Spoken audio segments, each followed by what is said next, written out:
కానీ స్వప్న ప్రపంచం గాని, బాహ్య ప్రపంచం గాని ఈ రెండూ కూడా చైతన్యమునందు ప్రతిఫలించేదే. మనస్సు, ఇంద్రియాలు గ్రహించి చైతన్యమునందు ప్రతిఫలింపజేసుకునేదే తప్ప ఇంకోటి కాదు. కానీ చైతన్యం కేవలం అద్దంలా ఉంటుంది.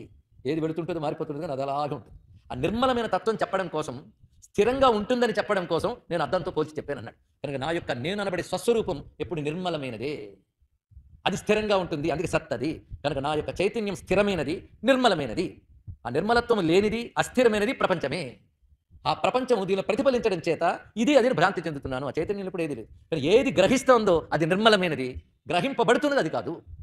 కనుక ఇంద్రియాల ద్వారా గ్రహించి ఈ చైతన్యం అనేది ఏదైతే ప్రతిఫలనం చేసుకుంటున్నావో ఆ వికారాలు నువ్వు చైతన్యానికి అంటగడుతున్నావు. చైతన్యాన్ని చైతన్యంగా చూడు. కనుక నువ్వు సుఖపడుతున్నాను, దుఃఖపడుతున్నాను, ఈ ప్రపంచం ఎలా ఉంది, అలా ఉంది, ఇవన్నీ కూడా నాను నాను నాను అని నేను తగిలిస్తున్నావు. ఇది నేను అనేది ఒక్కటి నువ్వు ఆలోచిస్తే అది కేవలం సచ్చిత్ స్వరూపము. మరి ఇవన్నీ సత్యములేనా అంటే అద్దములో ప్రతిబింబాలు ఎంత సత్యమో అంత సత్యం అన్నాడు ఇక్కడ.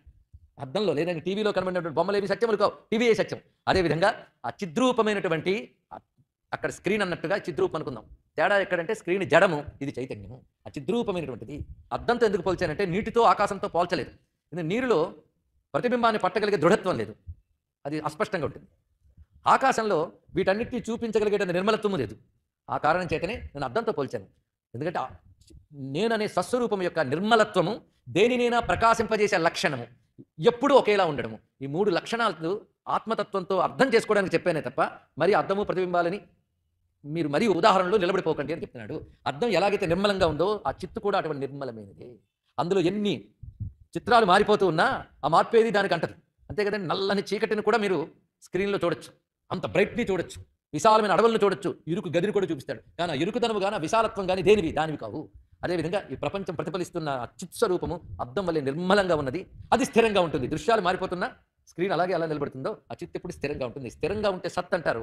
ఆ నిర్మలమైన తత్వము చిత్ అంటారు. ఇక్కడ దేన్నైనా ప్రకాశింపజేసే లక్షణం అద్దానికి ఉంది, అందుకే అది రిసీవ్ చేసుకోగలుగుతుంది. లేకపోతే అద్దం తప్ప మరి ఏది రిసీవ్ చేసుకోలేదు. ఎలాగో మనలో ఉన్నటువంటి చిద్రూపమే దేనైనా గ్రహించగలుగుతుంది.